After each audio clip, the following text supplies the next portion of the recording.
Good afternoon, Gills fans, and welcome back to Gills in the Blood TV. It's another Monday review. Flying solo this morning. Going to have a look back at our narrow 1-0 defeat at Ewood Park on Saturday. Have a quick look through newspapers, obviously from the weekend, and generally just have a chat and a think out loud. We've got, as always, we've got the Football League paper from yesterday, and we've got today's edition of Medway Messenger. Interesting bit I want to start with before we go on to Blackburn, just regarding our obviously ex-manager now that we're all aware about, is there's a piece by Adam Virgo in the Football League Manager Football League paper from yesterday. Headline is, it's not very big, Mr Nice Guy AD not cut out to be a boss. It's just Adam Virgo giving his thoughts on Adrian Pennock. I was very surprised when Gillingham offered AD Pennock the manager's job, he says. By the same token, I'm not surprised to see him sacked. Don't get me wrong, AD is a really nice guy and a very good coach, but his track record as a manager doesn't stand up to scrutiny. At Forest Green, he had the biggest budget in the National League, and I don't mean by a bit, I mean by a million miles. They had players on £3 a week. He had to win the league, promotion through the playoffs was a bare minimum, and he didn't do either. Above and beyond that, Gillingham needed a rabble-rouser when Justin Edinburgh left in January. A struggling club needs someone to go in, shake things up, tell a few home truths and put noses out of joint. It certainly hasn't hurt Chris Wilder. That wasn't AD. I remember working for BT Sport when Forest Green lost to Bristol Rovers in the playoffs. They were really poor and defended dreadfully. I expected to hear the dressing room door getting kicked in, but he came out and was totally placid. One game had cost them the whole season and he didn't even seem angry. For me, he's the type of person who'd thrive as a number two or a youth boss. As a manager, I'm not convinced. I think Adam Virgo's words there and thoughts sort of echo the sentiments of plenty of Gillingham fans and also that of the Forest Green fans. The interesting parts are obviously the massive budget that we all know he had at Forest Green and he still couldn't get him out of the conference. His track record doesn't stand up, especially at Gillingham. Obviously he left with a win percentage of less than 19. £3 a week at Forest Green's absolutely staggering. I mean, we talk now about the likes of Bill or Ricky paying ridiculous amounts of players, and that's equally frightening, if, in my opinion. The interesting bit is the bit about having to come in and put noses out of joint. Well, I think he put some noses out of joint, but I think he did it in the wrong way. So, but we'll leave that there. It was just something I wanted to touch on. Obviously, he's gone now, and we've all moved on. But Adam Virgo basically says, yeah, he thinks he's better as a number two, and he thrived under Tony Pulis as a coach, and it's not quite worked out for AD, unfortunately, as a number one. So whether he goes back to being a coach or an assistant or whatever remains to be seen, but we wish him all the luck with that. Plenty of suitors for Gills, says Peter Taylor. There's another small piece in here, but it's nothing different to what we've heard. All the runners and riders have been mentioned on various social media outlets. Sean Derry's still the favourite at 10 to 11, I think, but he's come out and denied it, so that's an interesting one. Right, we'll have a look. That's basically the bits in there that I wanted to check, and then we'll do the results roundup shortly. So if we just leave that to one side for a minute. Back page of the Medway Messenger today, Taylor's waiting game. Peter Taylor thinks he's going to be in charge for probably one more game, which is tomorrow's fixture at Colchester United in the Checkatrade Trophy. He said, I saw the chairman after Saturday's game and I'm probably expected Tuesday, but I'm not going any further than that. You never know, it's up to the chairman to decide whatever he wants to do. I'm in charge for Tuesday for now. Obviously we know we've not scored a goal yet under Peter Taylor. We know how he sets up his teams very defensively. Wasn't at Ewood Park Saturday.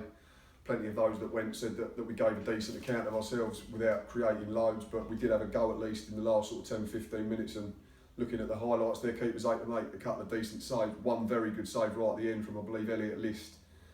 They are fine lines and fine margins in football at any level, and we're still coming out the wrong side of them, but again, it's plain for all to see we don't score enough goals, and that's why we're second to bottom at the moment. But it has been better. It's an improvement on the last game that obviously cost AD his job, which was Rochdale, where we absolutely capitulated. So, and a bit again about Sean Derry at the bottom. Derry plays down Gills' job link. Has it come about because he's out of contract soon? Maybe, we don't know. But as I said, he is favourite alongside second favourite in Alberto Solano, which is weird because him and our chairman Paul Scally have both said there's nothing in it, and Peter Taylor's 3-1, which is an interesting bet for me if you do like a little flutter, because I believe with some firms 10 games in charge qualifies as next permanent manager, so it might be worth a couple of quid if you want to make yourself a few bob. Inside, creditable effort by Goalshy Gills. Luke obviously writes his report again for them, Luke Cordell. Bottom 2 paragraphs. The late pressure from the Gills continued, and Zach Kwani had a chance from a cross that he couldn't direct towards goal. Just before that, with 7 minutes left, List came agonisingly close after Nugent nodded a cross into his path. The ball ricocheted off List towards goal, but keeper David Raya made a super save. Finn O'Mara put the loose ball into the side netting. So, as I've already said, it was good to see us having a go and rolling our sleeves up and not capitulating like we had at Rochdale and Oxford the previous away game as well.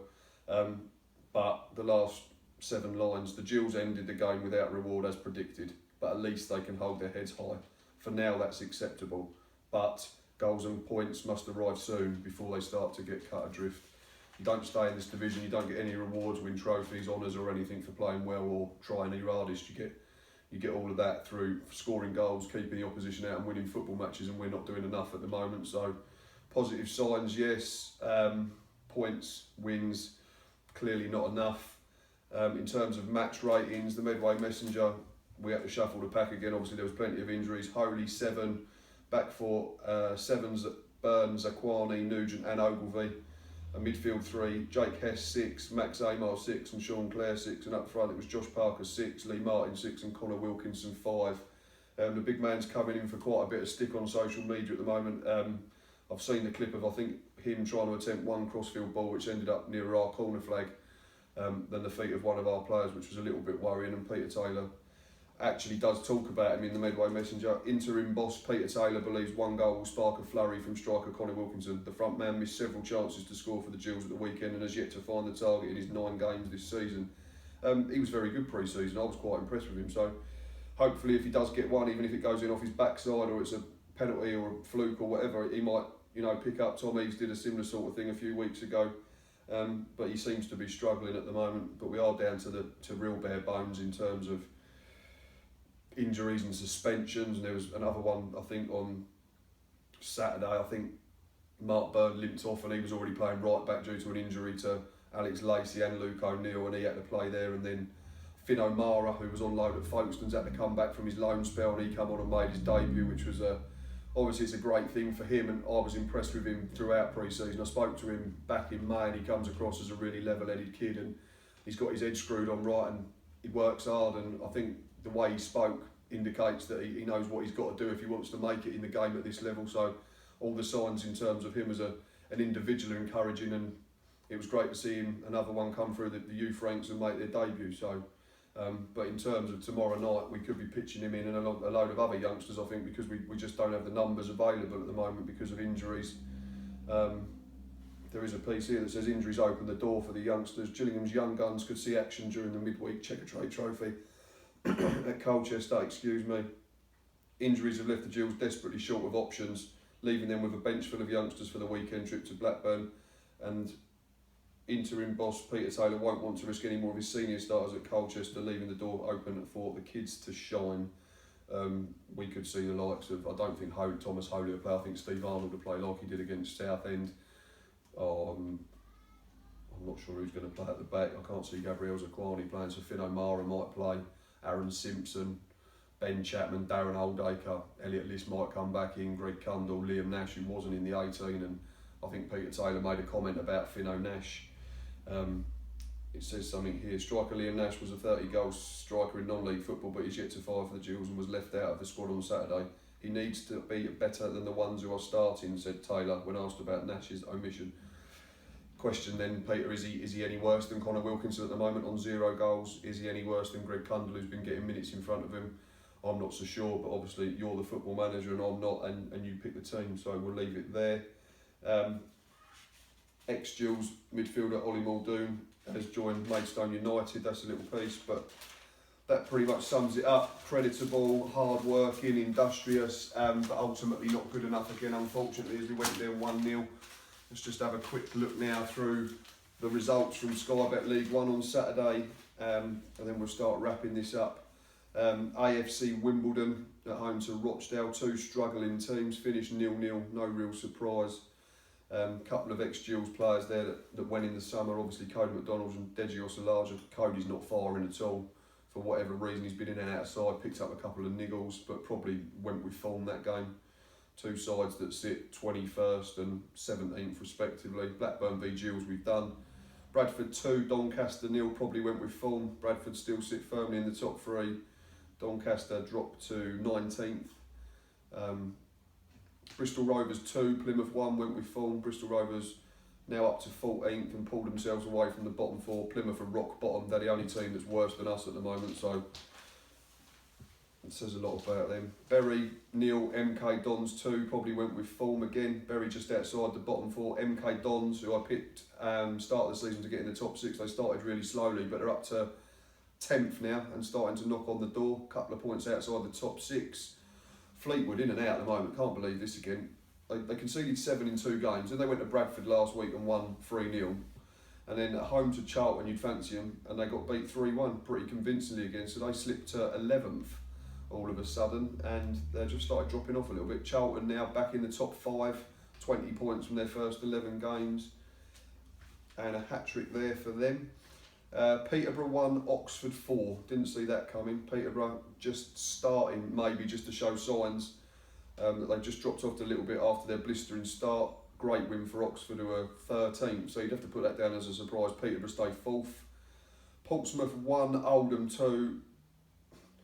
Portsmouth not in great form coming to us next week on the telly, and they lost at home to Oldham, who were bottom in the bottom 4 until Saturday. They pulled themselves out.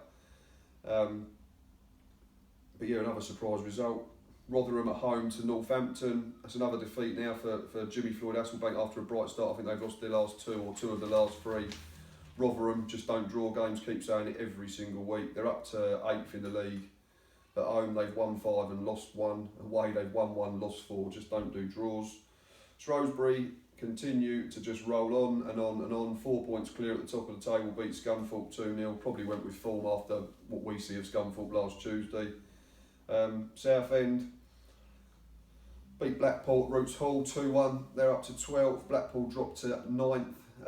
But I'd still say obviously Blackpool would have taken that if he'd offered that start of the season. And Josh Wright's gone in there. I think he's played 3 for Southend and they've won the lot, so no comment. And last but not least, a Wigan 2, Walsall 0. Wigan stays 2nd, couple of points in front of Bradford in 3rd. Walsall drop back down to 18th. Away form not as good as at home. At home they're unbeaten. They've won 2 and drawn 3 away. They've only won 1, lost 4 and drawn 1. So that probably went with form. In terms of performances, I'll do team performances. I'm going to put Charlton in, who went to Fleetwood and won 3-1. Oxford, massive result at Peterborough, they won 4-1. And I'm going to have to put Oldham. I know Portsmouth are not in the best of form, but Oldham were really struggling. And they've gone away to Portsmouth, big ground, big atmosphere, and they've won 2-1. That's a great effort from them. So that's my 3 teams: Charlton, Oxford and Oldham. In terms of an individual performance, I'll go for the lad Fosu at Charlton. I read somewhere it was Charlton's first hat-trick in quite a few years. He's treble there. Scored his goals in the 13th, 39th and 71st minute and keeps Charlton in the top 5. So yeah, very good performance from young Fosu Henry, and keeps Charlton right in the mix. Right, that's about it for now. We may have a piece coming out shortly about the runners and riders for the next manager at the Gills. Dave Miller is working on that, I believe, so hopefully we can get that in the next few hours, if not today, maybe tomorrow. As always, thanks for watching. Till next time, up the Gills.